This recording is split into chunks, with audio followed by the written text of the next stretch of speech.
What's going on, everybody? My name is Rex, and these are my 5 tips on how to help get to iridescent fast in Dead by Daylight. For tip number 1, we have be aware of your surroundings. Now, what I mean when I say be aware of your surroundings, it doesn't mean just keeping an eye out for the killer. It means if you don't have the killer spawn near you and you get on a generator, you should be looking for exit paths or loops you can run to if the killer does come to you. Being aware of your surroundings is also things like keeping an eye out for another gen you can do after you finish the one you're on, or watching out for totems to cleanse. You should also be actively trying to learn the maps. When you're playing on a map, instead of walking around aimlessly looking for things, start memorizing the maps and the unique things about them and what can help you out in a match. Now, tip number 2 is going to be perk builds. So the first thing I want to talk about when it comes to perk builds is having perks that follow your playstyle.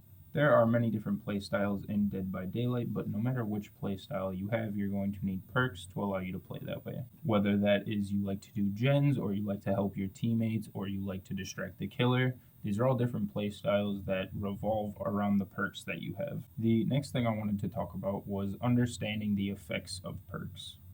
With all the many different perks that are in Dead by Daylight, there are also many different status effects of those perks.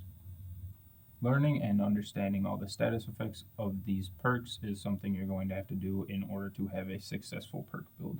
And that falls into the next point of using perks that work well together. You don't want to have 2 perks that essentially do the same thing.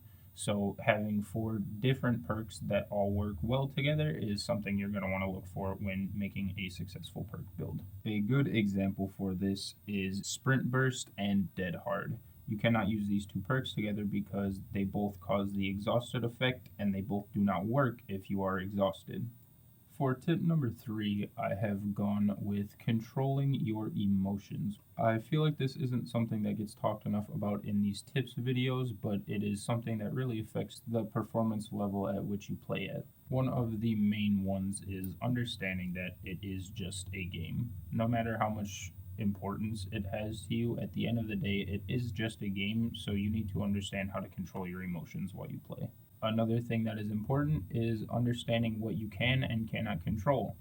Examples of this are your teammates, or how skillful they are, or what they're using in terms of items and or perks. You also cannot control your killer or how your killer decides to play.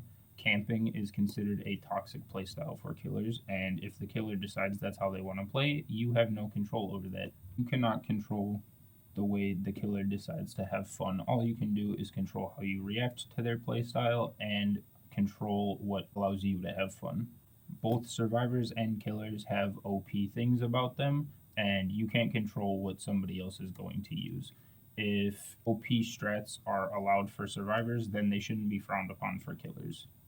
Also, you have to understand that Dead by Daylight is a skill-based game. The more you get done in a game and the better you do in a game, the more you progress. Winning doesn't necessarily mean anything when it comes to progress in terms of rank. For the 4th tip, I have 2 different ones put together, and that is going to be learning the killers and watching somebody who's good at the game. So for the first part of this tip, learning the killers, it is essentially just playing against the killers and understanding what makes that killer unique and what you can possibly do to counter each killer. Like I said earlier, each killer has unique things about them and what gives them advantages. So taking the time to learn the advantages of these different killers and understanding and figuring out ways to counter each of these advantages is a really good place to start. For the second part of this tip, I went with watching somebody who's good at the game, because you can learn an incredible amount of information just from watching somebody who's good at the game play. Someone who has a lot of knowledge about maps and characters and just different play styles is extremely helpful when you're trying to learn the game and trying to get better. So for the final tip, I went with practice.